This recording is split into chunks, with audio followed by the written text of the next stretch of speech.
Strong headache, blurred vision, and piercing pain that shot up her spine. The harsh reality of pain and confusion enveloped Ryan as she gradually awoke in an unfamiliar hospital room.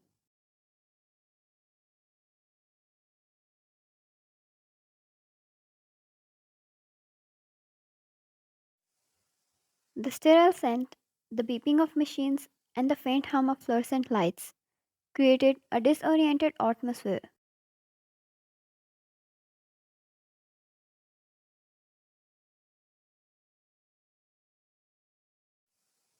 Ryan, where am I?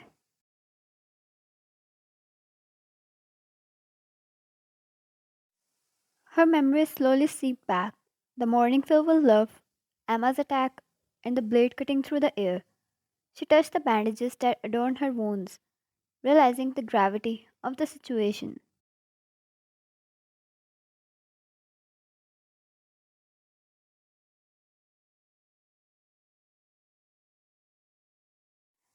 As Ryan's vision got stable, she found Jungkook on the stool beside her bed.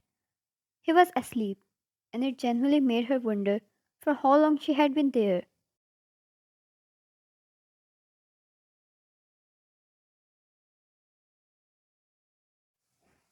He sensed a little shift in air and opened his eyes. His expression, a storm of emotions, shifted from concern to relief as he saw her awake.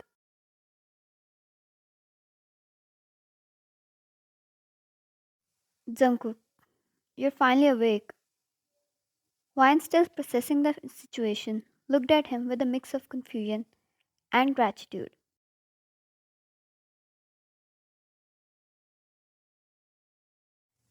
His eyes closed again, but this time out of relief, as he held her hand so gently yet so tightly in his grip, as if she might disappear, as if he one blink of an eye and he might lose her forever. Wine, Jungkook, what time and day is it? Jungkook, it's 3 a.m. You're here for 2 days now. 2 days, Wine. Every single second was like a hell for me. He exhaled and kissed her hand before bringing it to her cheek. Jungkook, I've caught you now, and I'm not letting you go anywhere anymore. All she saw was a pinch of relief in his eyes. Sadness, anger, regret, and guilt were all those emotions he was trying so hard not to let them reflect before her. But she knew,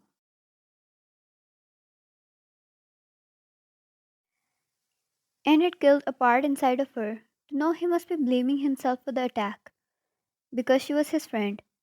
She wondered how much he blamed and hurt himself in those 2 days, and she wasn't there to comfort him, to tell him it was not his fault.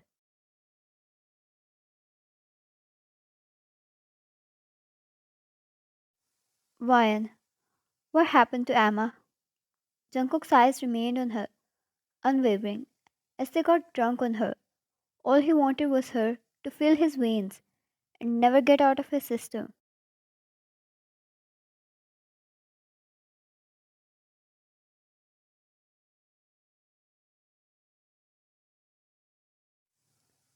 Nothing was ever going to divert his attention anymore. Now that she was finally awake, now that he could finally hear her voice. Jungkook, I killed her.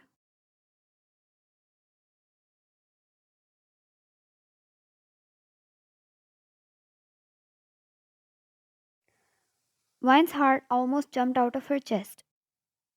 The beep on the machine got so fast, her hands shivered as she, with wide, horrific eyes, looked at her husband. Vine, she was a best friend to you.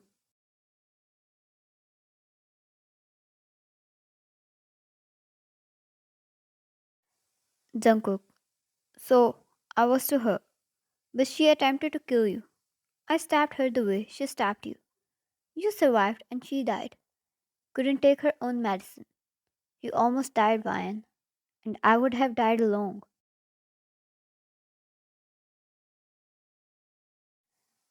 As calm as he looked, Nothing about it was what his expression said. It was painful, and it messed with his brain. He was too angry and mad when he went to confront Emma.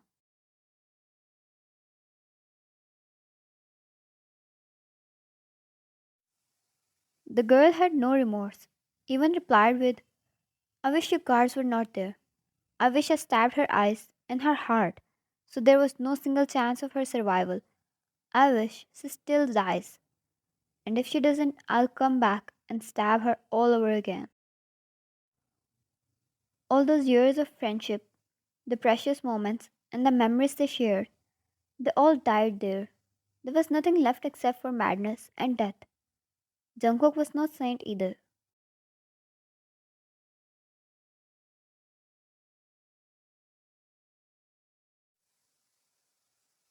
He was a man who had his hands painted red, who had his emotions stolen by devil, and heart a piece of stone.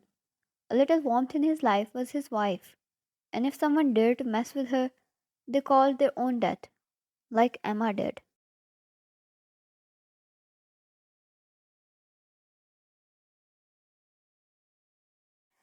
Jungkook, I told you, Wine. I can't see you hurt. I love you, and I can't risk your life. Please let me handle the matter my way.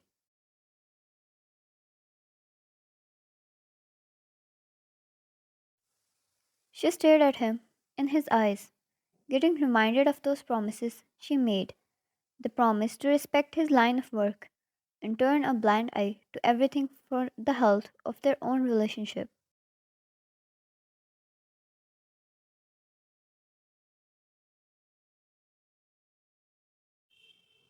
That was when she realized how cold his hands were. Nothing mattered before his pain.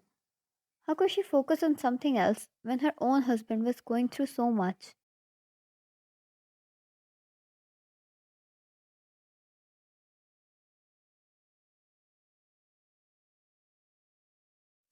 Wyatt, Jungkook, I don't want to leave you. I won't ever leave you. It was not your fault. Please, don't ever blame yourself.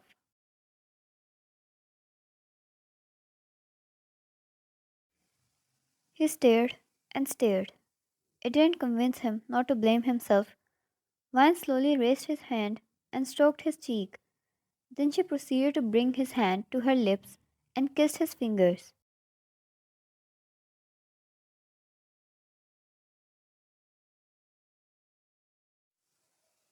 As the two slowly focused on each other, forgetting about the whole world, they shared gazes of love and affection, the gratefulness for seeing each other again.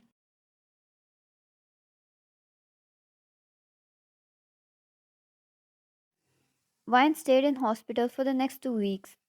There was no amount of times she complained to Jungkook. How in movies they showed getting stabbed such a cool thing. The way actors still get up and continue to fight was absurd.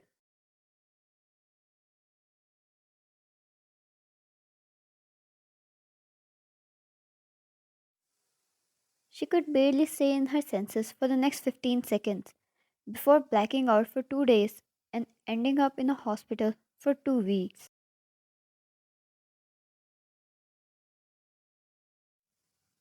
Jungkook would listen to her complaints and curse at the movie directors along her, even though he have experienced it many times himself during his missions.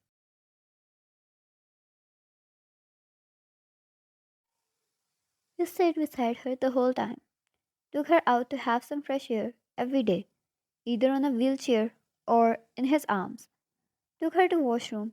He would leave her alone to do her business, then bring her back to bed in his arms.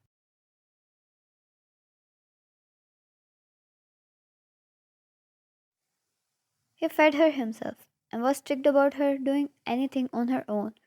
She wondered if he could, he would breathe too in her place.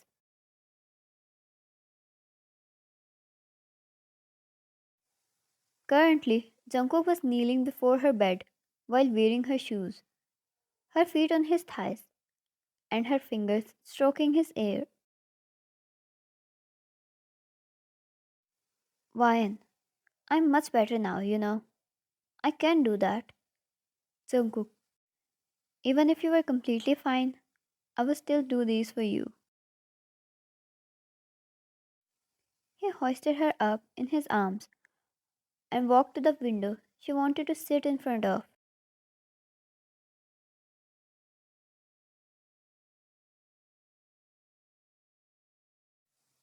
Jungkook, we are going home tomorrow.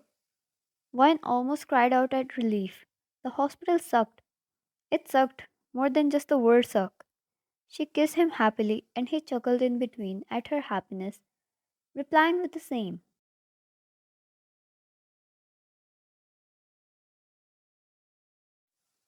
Even after they went back home, Jungkook was extremely careful about her health and made sure she didn't do much until she completely recovered.